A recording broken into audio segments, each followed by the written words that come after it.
Hello, all you Aries out there. I hope you're having a terrific day, and I hope that my forecast for you will add to that because we've got a lot going on this month that's very, very exciting for everybody. Before I jump into your forecast for June 2021,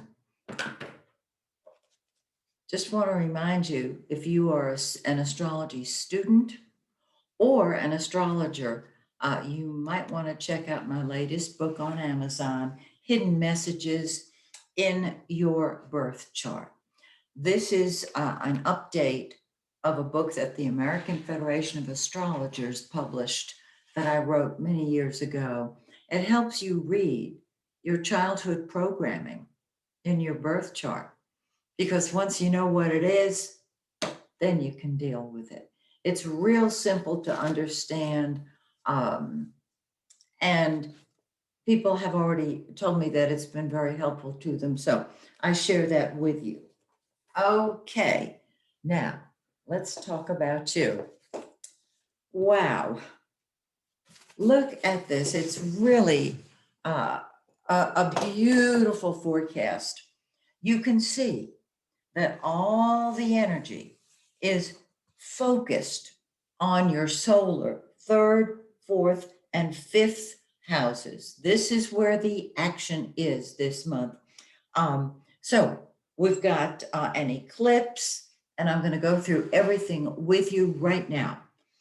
First of all, we know that Mercury is retrograde. Everybody knows Mercury is retrograde. We've been feeling it for, this particular Mercury retrograde announced itself at the beginning of the year.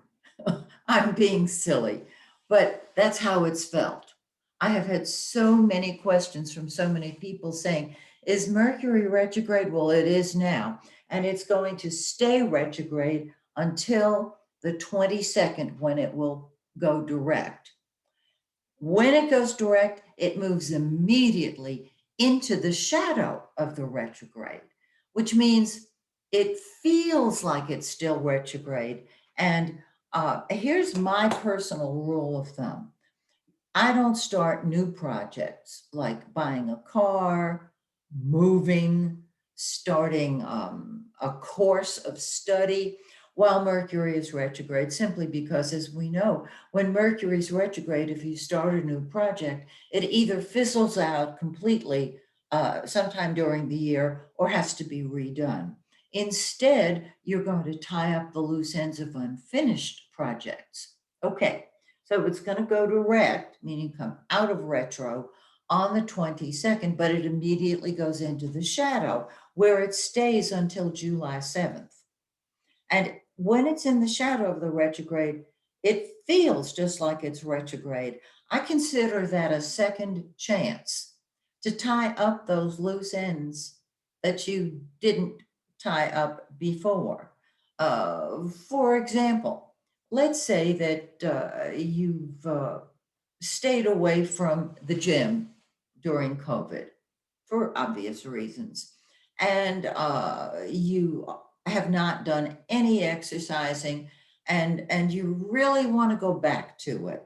Well, this is the continuation of a project that has been ongoing. So this would be a very good time to pick up where you left off. Okay? Cool. Now, this is the blue planet, Mercury. It's in your third house of the conscious mind. This is a terrific time to write a blog, write a book, finish a book. Are you writing a book? This is the best time to complete it. Don't start writing a new book now. Mercury's retrograde. Wait until after the 22nd. And I know we'll still be in the shadow of the retrograde, but that's okay. You hear what I'm saying? Okay, cool. The sun, the yellow planet, the center of our solar system, the giver of life. It is the center of our life. It's in your third house of communication, correspondence, transportation. You've got all kinds of great ideas.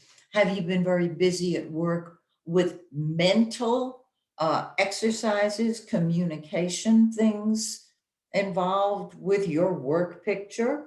Um, are you simply more talkative? Is your mind more active? On the 22nd, the sun is going to move into your fourth house of home, family, and real estate. Now, very interesting because, excuse me, on the 20th, see, I needed my glasses. On the 20th, the sun will move into your fourth house. Now, Mercury goes direct on the 22nd. So if you're planning on starting a new project relating to home, family, real estate, or anything that produces a good feeling, an emotionally secure feeling within you, wait until the 22nd and then leap in. Venus, the pink planet, that's love, beauty, happiness. It is the lesser benefic. Wherever it is in your chart, it brings happiness. Well, it's been in your third house of communication. So, speaking with people, communicating with people, uh, this has been what's been going on. On the second, Venus is moving into that fourth house, and the feeling of love that you have for your family can increase. This is a time when you may be thinking of beautifying your home. Uh, is the wallpaper peeling off of the walls? Okay, this would be a wonderful opportunity to beautify those walls. It's very, astrology really, in its application, is very simple. Okay, so Venus is going to be in your fourth house of home and family and real estate, along with the sun. And so you can have a lovely rapport with different family members. Maybe there's a family member with whom you've lost contact. This would be a wonderful time to communicate with them. On the 27th, wow, look out. Venus, the planet of beauty and fun, and yes, money, enjoyment, moves into your fifth house of fun. Uh, the fifth house of social activities, sexual activities. The fifth house rules children. And so your children will be happier. You will enjoy them even more. Mars, planet of action and energy, representing what we'll fight with and fight for. What comes first to us has been in your fourth house of home, family, and real estate. So there might have been some unsettledness the past month with family members, and which has perhaps brought you closer to them or, further away. But they come first. On the 11th, Mars uh, precedes Venus into your fifth house. And this is you throwing yourself into fun activities that involve sports, perhaps, children. So when Mars and Venus are both in your fifth house, Venus is love, Mars can be passion or anger. Um, I would focus my attention there. In other words, it's time to party. You get it. All right. Now we've got a new moon on the 10th. This is not just any old new moon. It is a solar eclipse. On the new moon, things start picking up.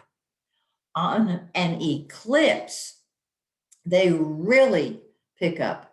And the effects of an eclipse last about 5, 6 months, because that's when the next pair come along. We had an eclipse in May.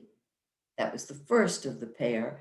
And so the June eclipse on the 10th in 19 Gemini 47 ties up the loose ends, so to speak. It's the second eclipse in that pair.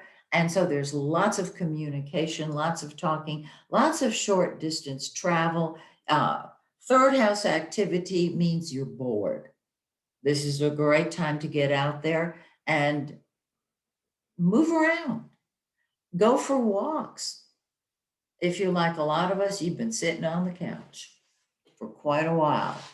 This is a terrific time to hit the ground running, or at least jogging, or at least strolling. Okay, that's the new moon and eclipse.